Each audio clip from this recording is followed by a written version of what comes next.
Hello, my name is Nell, and I have things to say about disability, chronic illness, and mental health. I live with all of these things, and I am not the only one.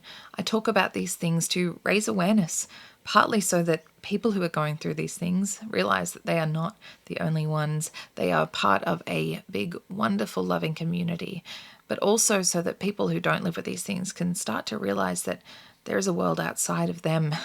People who live with things that they can only imagine.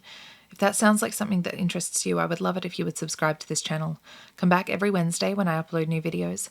Let me know what you think of my videos in the comments section, and if you know of somebody who would benefit from or enjoy my videos, please feel free to share a link with them.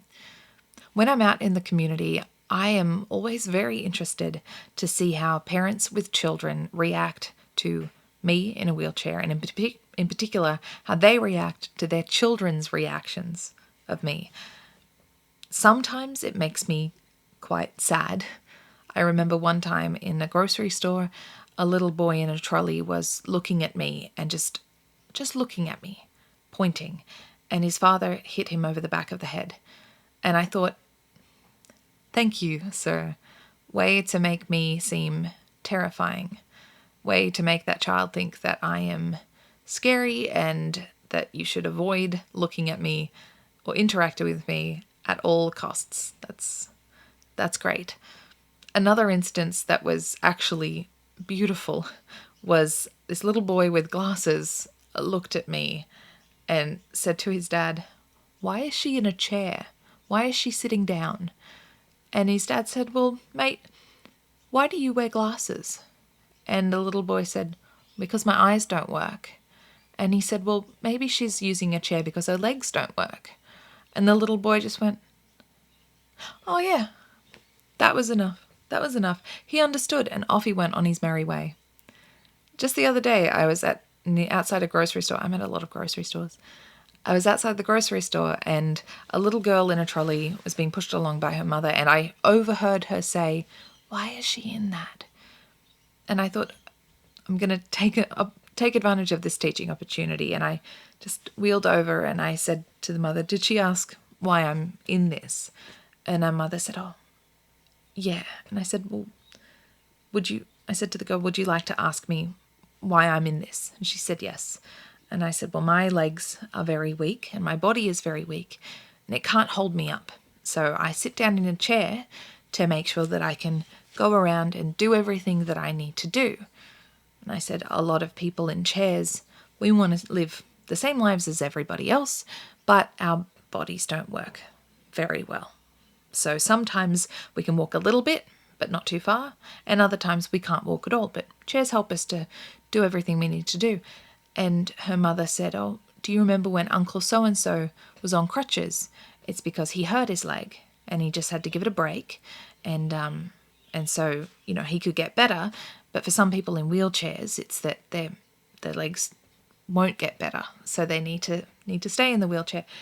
It was just a very nice conversation. And I said to the little girl, "Thank you for asking nicely." Those kind of opportunities to have a discussion with little kids and normalize talking to people with disabilities, helping kids understand that you can politely say, "Why are you in that?" It's a wonderful opportunity. It makes me not scary. It makes me just a regular person. I'm a regular person. I'm just sitting down. That's what I want kids to understand. And that I can just do normal things. I want to do normal things. I'm a regular person. I'm just sitting down. And once you explain that to a lot of kids, they're fine with it. For adults, I don't want them to say, "Why are you in that?" Because it's like, buddy, come on. You're not a child. You should know what wheelchairs are for. But if you are a parent of young children and you see somebody in a wheelchair, I would encourage you to have that conversation. If your kids ask you, "Why is that person in a wheelchair?" please have the conversation and say, "Well, maybe their legs don't work, or their back might hurt, or something has happened and they struggle to get around." Maybe approach the person in a wheelchair and just say, "We would like to politely ask you about why you're in a wheelchair." Not everyone in a wheelchair will want to answer. That's an important thing to respect. Some of us will be open to it, and on days I won't be open to it. On days I don't want to talk about my disability. Usually to kids I'm absolutely open. But yeah, depending on the person, we like to have young people curious about learning and about understanding that we are just a regular part of the world.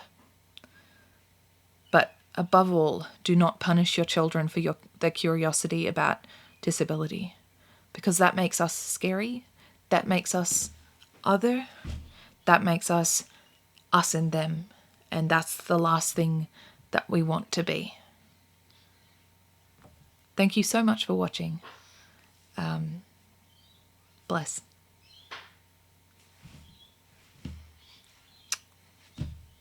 That was wrong.